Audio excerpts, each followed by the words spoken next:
Why has pleasure, like sorrow, like fear, become so all important in life?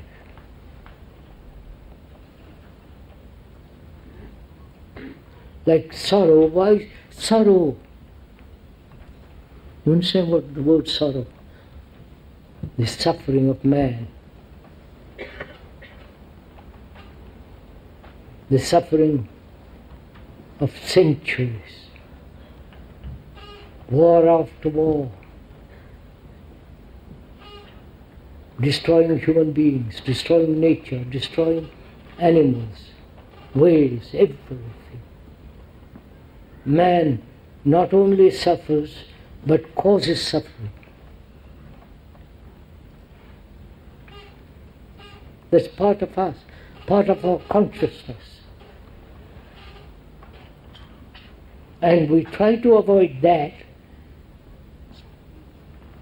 because we haven't solved it, but we think pursuit of pleasure is the main thing. We at least that we can put something accurate, something real, that we can go on. Right? So that becomes dominant, and fear, sorrow, anxiety, all that in the background.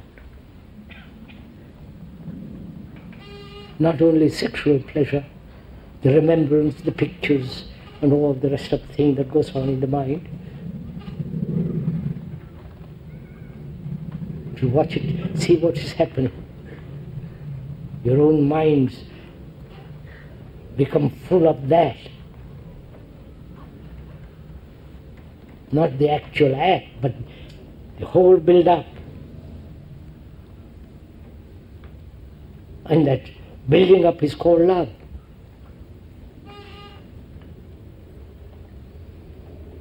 So, pleasure, love, suffering, fear are all entangled, all interrelated. So, the question is, will you take fear, pleasure, sorrow separately? You understand? One by one. Or will you have the capacity to deal with the whole of it?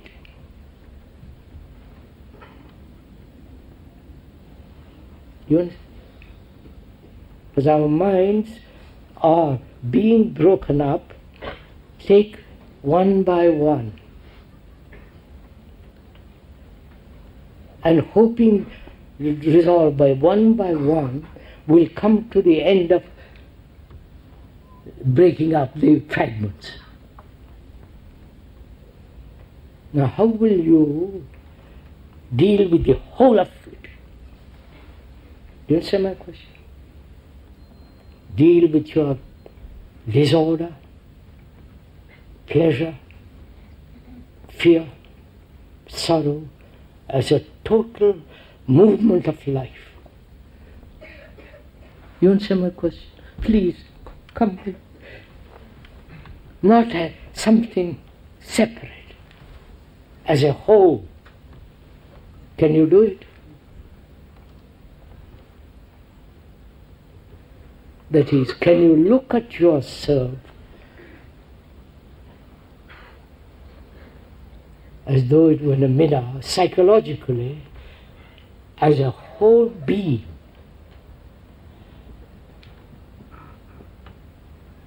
Or you only look at a part? Do you understand? Go with it, sir. How do you look at yourself? Your job is different.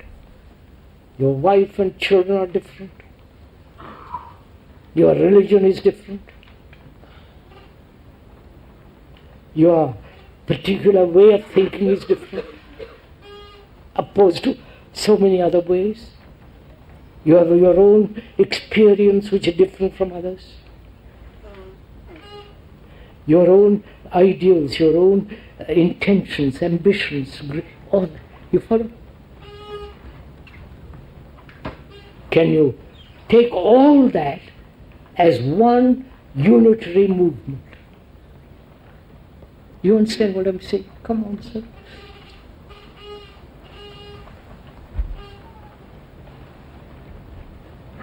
That's the only way to solve the whole thing. Not through fragments. Right? Now, how will you, a mind that has been broken up for generations upon generations, how will that mind, the brain, the emotions of mind, how will that mind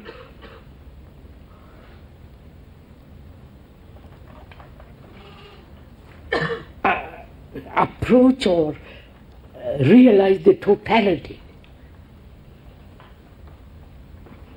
Right? Which is more important? Not more. Which is necessary? You follow what I'm saying? Will you approach it fragmentarily, the whole of life? Business first, money first, house first, wife, children, sex, bit by bit.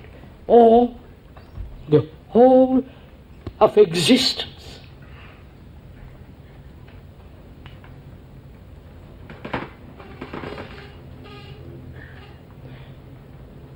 Can your mind see the whole of it at all? Is it capable? Or are you striving to see the whole of it? If you are striving to see the whole of it, that's finished. You'll never have it. Because then you create a division, conflict, confusion. But when you see that life is one movement,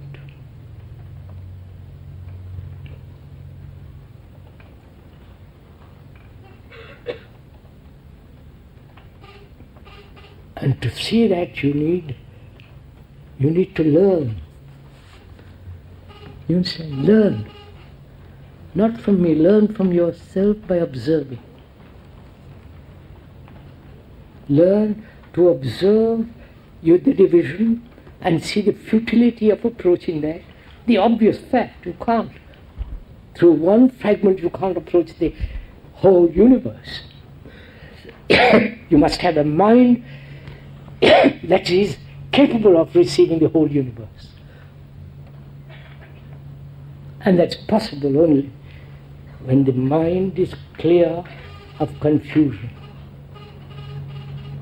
Fear, there is no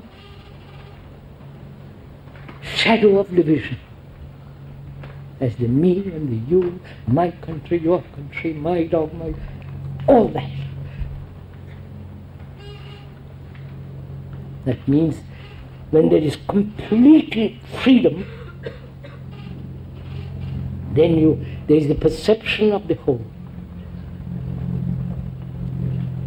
And from that comprehension, from that intelligence can act in the world, to get a job, to get no job, to do anything. But now we approach it as parts, and that we are creating havoc in the world. Right?